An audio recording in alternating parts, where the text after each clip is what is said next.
Welcome to Dear Asian Americans. I'm your host, Jerry Wan, and welcome to the Asian American Dreamer series brought to you by Toyota. As a proud sponsor of those who dare to dream, Toyota isn't just settling with having them as words on a page. The stories of these Asian Americans need to be seen, heard, and supported. As a title sponsor of this initiative, Toyota is going to ensure that this happens in every way possible. We hope these 10 stories will inspire you to chase your own Asian American dreams. I was everything I was expected to be. But I wasn't me. Now, this is day one of me defying expectations and moving to my own beat.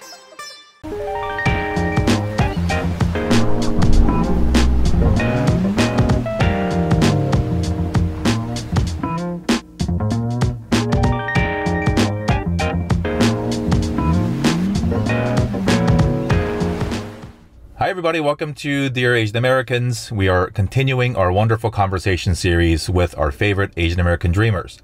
Those in the community who have ventured off the beaten or the expected path to not only provide for their families, but to prove to all of us that there are many different versions of what we can call not just the American dream, but the Asian American dream. Today we are joined by a dear friend of mine, an amazing Vietnamese American entrepreneur. Nguyen is here. She is the founder and CEO of House of M Beauty, and we are actually just in her neighborhood here in Garden Grove in Orange County, where she started this business not too long ago, and now it is being sold out in places like Nordstrom and being desired and being showcased in magazines that you probably read at home. And so, Anne, welcome to the Asian Americans. Thank you so much, Jerry, for the kind introduction, and it's an honor to be here. I'm really glad that you're here because I think in the pandemic, or in the beginning stages of the pandemic, we became friends on Facebook and started supporting each other digitally and virtually online. And we finally get to sit down and talk a little bit about your journey. And I'm almost glad that we waited a little bit to talk about your journey as it particularly relates to the entrepreneurial side of things, because you're at a much different place, I think, and almost every time I catch up with you, you know, whether it's on Instagram or at events, it's something else to celebrate. Yeah. And so take us through sort of how you came up with the business idea and what that journey's been like for you the past 3 or 4 years. I grew up in Vietnam watching Michelle Phan on YouTube, and that was the first time I ever discovered the beauty industry, and I got hooked. And it's always been a hobby of mine. I never thought I would take this as a business. And then when I went through postpartum depression with my first child, and I was still breastfeeding him at the time, so I couldn't be on medication, and my doctor recommended to use medicinal quality saffron to drink as a tea to help me to sleep better and just ease my anxiety. And that actually helped. And when I dig into it, it has a lot of skincare benefits that not a lot of people know. And that was also the time, a time in my life that I wanted something more. I wanted to do something and not just being a mom and a wife and supporting my husband in his business. So with my husband's support, we saved up about 75 grand for our down payment for our first home. And he gave it to me and said, you know what, use it to start House of M. And that support and that believed in me really fuel this journey. And so that was how I started. And we launched in 2019, and we're 4 years old now, actually. That's incredible. Let's talk about the business for a little bit. The M stands for miracles. It's a tribute to my personal journey. Came here at 15. Before that, I lost my dad halfway through my education. I lost my mom at 19, and I lost the financial support, and I had to survive on my own. And there were a lot of moments throughout my life that I couldn't explain, you know, that led me here today. So that's the miracles in my life.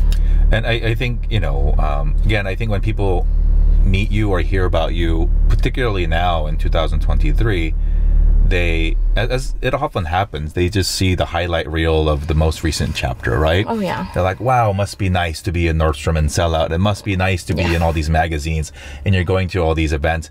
But they don't know, and often we just don't know what the entire process or the journey has been. Yeah. And you know, I really wanted to talk to you, particularly with our Dreamer series, because I think, you know, what did you think would be possible for you at various points in your life? Obviously, you've had a lot of events that have, you know, just changed your paradigm and changed your life. Yeah. When did you start to believe that what the life that you're living now was actually possible? It was actually way back when I was in Vietnam growing up. My dad was an American soldier and he got stuck in Vietnam. So growing up, he would always tell me, as soon as you get to America, all your dreams will come true. Huh. And I believed it, like to heart. And I don't think I ever shared it, but that was the moment that I'm, you know, as soon as I get here, I'm like, okay, I'm good. Whatever I dreamed of, I can do it. And I still believe it, and it's still true to me. Take us through the journey, because obviously you mentioned, you know, this was a venture that you started after you had your first child. Mm-hmm. It wasn't what you had set out to do initially professionally. Mm-hmm. What steps did you take, and take us through it maybe, or I'm very curious about the patient side of things, right? Waiting for the right opportunity. This sparked, it seems like, from the idea of having a conversation with your doctor about learning about this thing called saffron, right? Mm-hmm. But, you know, we often get impatient with dreams. We often think that we want it now. And, you know, you had been in the States a while and had, you know, zigzag sort of U-turns and detours in life. Yeah. What was that point in terms of knowing that this was the right chance? And even before that, how did you stay patient? I would say that I just started. And I have hopes. I wrote down a plan. But I didn't really know how to get there, and that's completely okay. I think the most important thing is to take the first step and just to start something, and then you can perfect it as you go. And another thing too, during that time, I made a commitment to myself that I need to grow my personal self, that I don't want to pass down the generational trauma to my child. And that really helped me in growing House of M. I truly believe in order to grow a business, you got to grow yourself. And I feel like all of this is a byproduct of you make a commitment to do something. Yeah. And you actually do it, and you actually put in the good work day in and day out. And I know it's completely, it's a rocky road, it's ups and downs, and you feel that too. And, you know, but have faith that it's going to work out. Yeah. I think your journey's been incredible, and one of the things that I know you're very passionate about, and we were just talking in the car before we started recording, is this is not just about you making money to feed your family. There's many different ways to do that, but for you, growing House of M and making good on the promise of not just living your own dream, but being able to be not only the inspiration point, but also to be able to support in tangible ways for other women, particularly immigrant, and even more specifically, other Vietnamese American immigrant and refugee women, to be able to see you not as an unattainable dream, but a plausible path and almost a handbook to say, well, if Anne did it this way, she's going to also help me get there. Yeah. Why is that so important to you? It's important because when I grew up, I mentioned Michelle Phan, and seeing somebody with the last name I could recognize, a face that I recognize, meant so much to me. And her humble beginning and where she is now, that was my inspiration. And I wanted to be that for someone. And I didn't have rich parents. I didn't graduate college.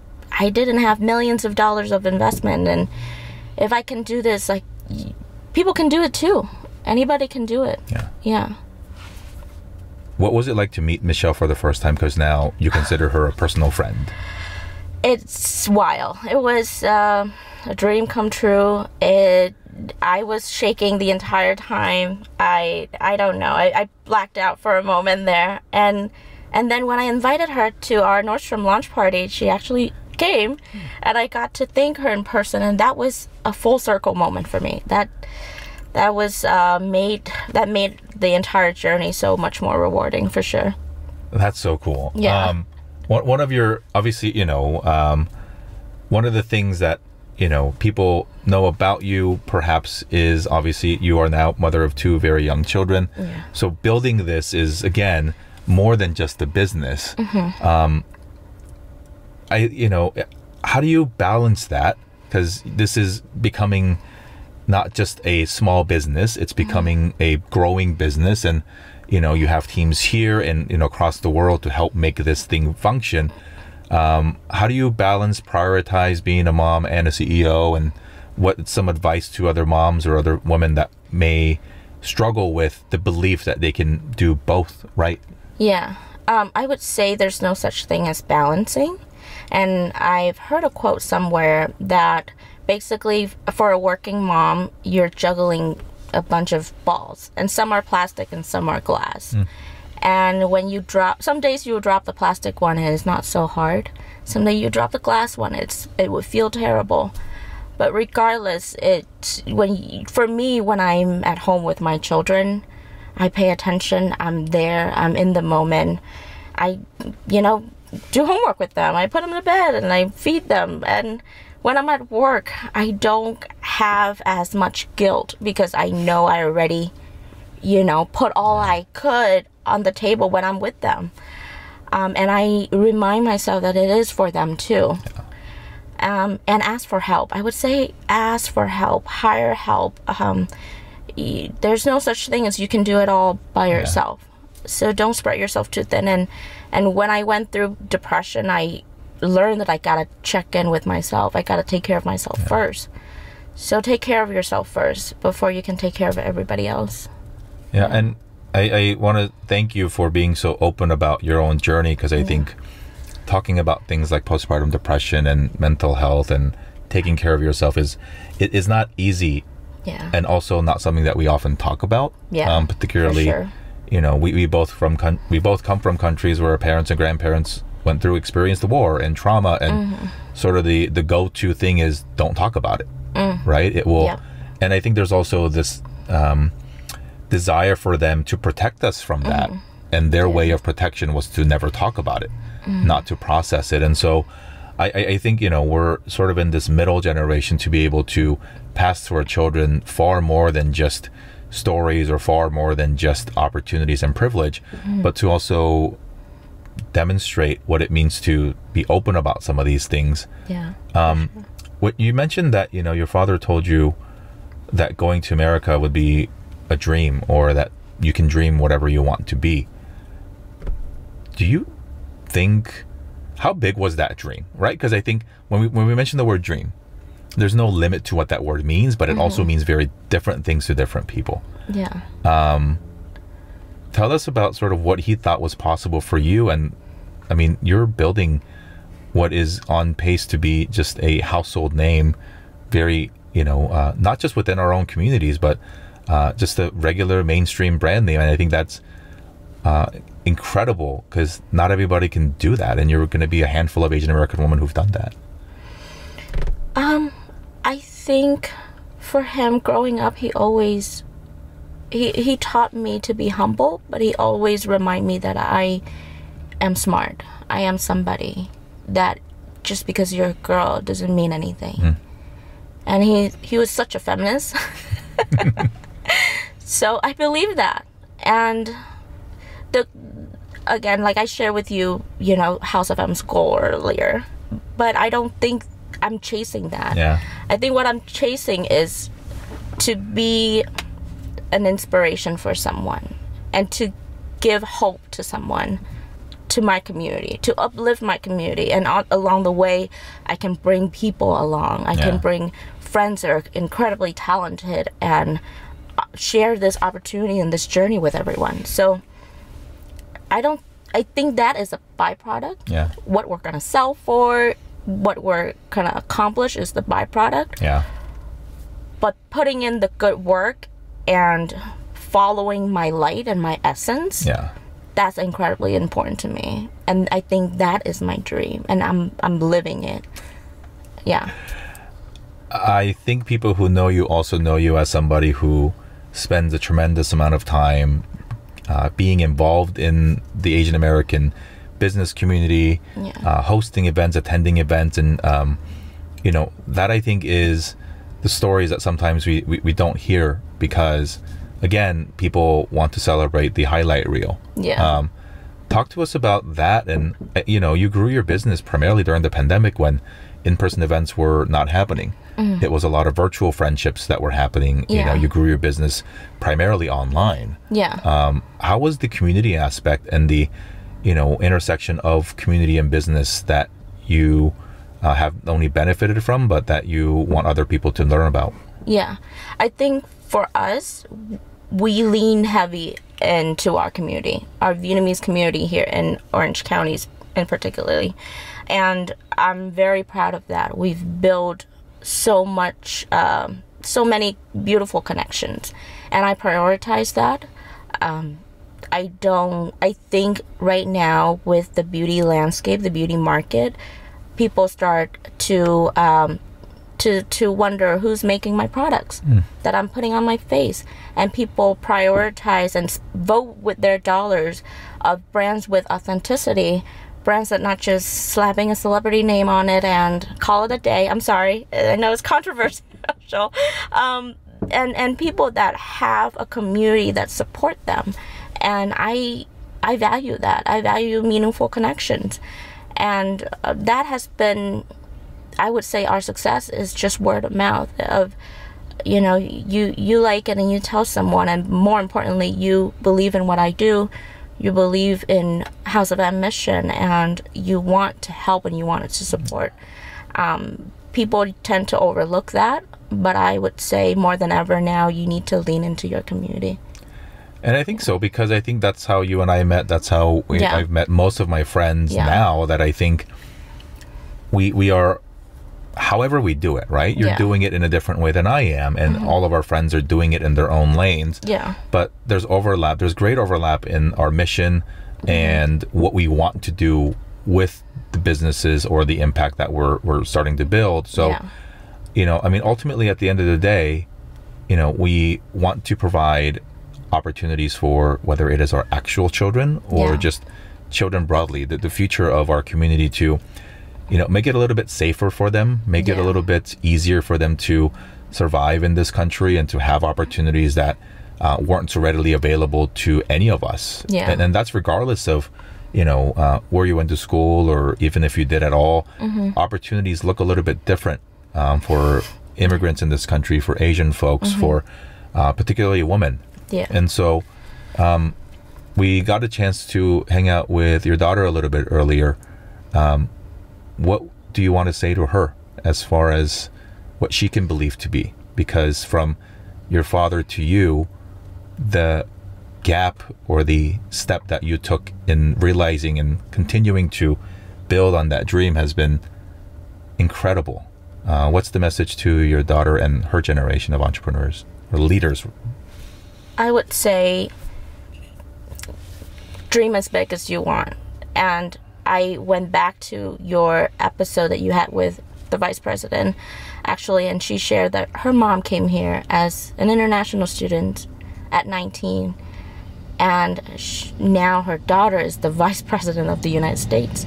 And listening to that and holding my baby, that meant so much to me, to hear that, and she could be whatever she wants to be. And I'm always forever going to be the advocate for her, that I'm not going to force her into these traditional roles. That whatever she wants to do, she can definitely achieve it. And it could be, a high school teacher. It could be an astronaut. It could be whatever that she wants to be. She could grow gardens and sell organic foods.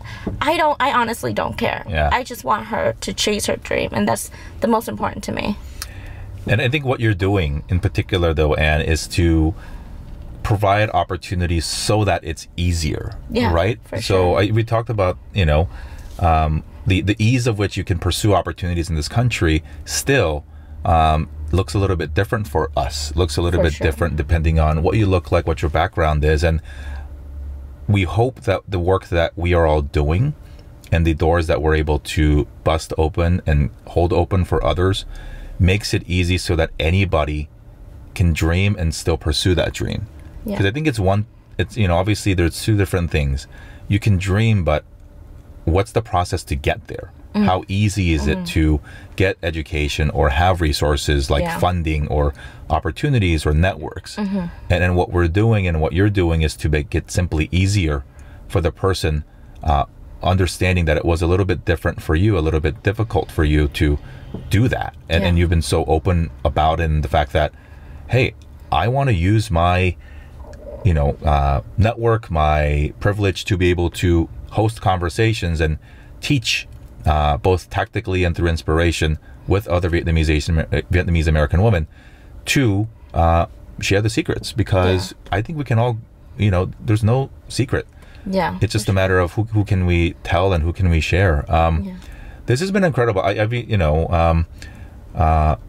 no secret I'm a big fan of you and a big fan of your work, and we sort of built our brands and companies together around the same time in the pandemic, and it's been so cool. I am excited.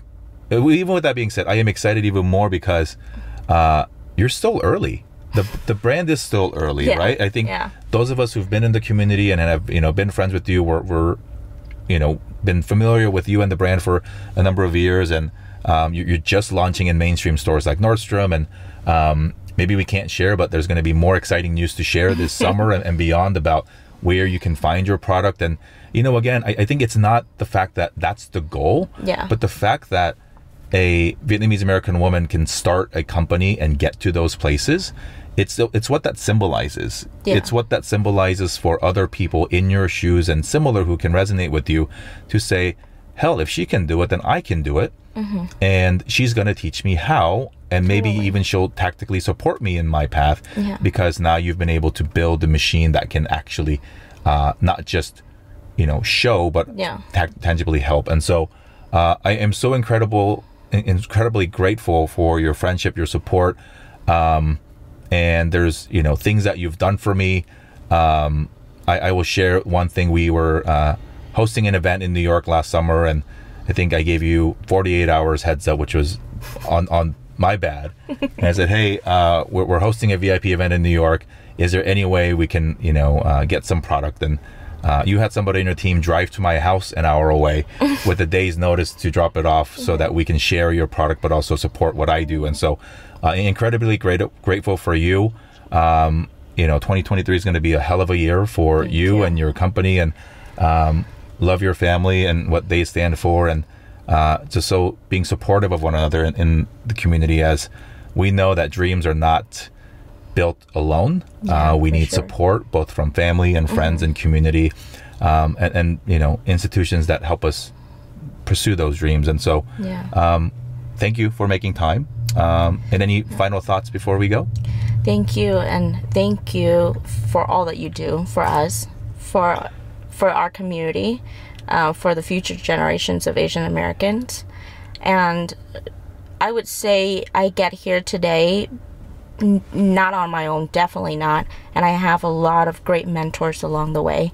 And when I would always feel bad to ask for help, and I always wanted to give back to them, but one mentor told me that you just need to pay it forward. And that's what I'm doing. And I truly believe that there's enough for everyone. And you got to surround yourself with people that believe the same thing, that there is enough for everyone, and they're willing to uplift you and help you along the way. And I'm grateful for our friendship, and for an opportunity to share my story. Thank you. You can find everything about Anne at House of M Beauty. On the internet, everywhere. We'll put where we can find and buy her stuff to tangibly support her. Pay full price. Don't ask for a discount. And thank you. And we look forward to seeing you and your products in all the places where we shop, and all the places that will help you grow your mission and to help you accomplish even further your dream. And so thanks, so and we'll see you next time. Thank you. Thanks. Thank you so much. Thanks for watching this episode of the Asian American Dreamer series on Dear Asian Americans. We hope that this story and the other ones that we share in our series have inspired you to identify and chase your own Asian American dream. And Toyota will be along with you all the way to make sure that happens. We want to thank Toyota for sponsoring our series, and to learn more about the great work that they're doing in our community, visit toyotausa.com. Thanks for watching. I'm Jerry Wan, your host of Dear Asian Americans, wishing you health, safety, and happiness.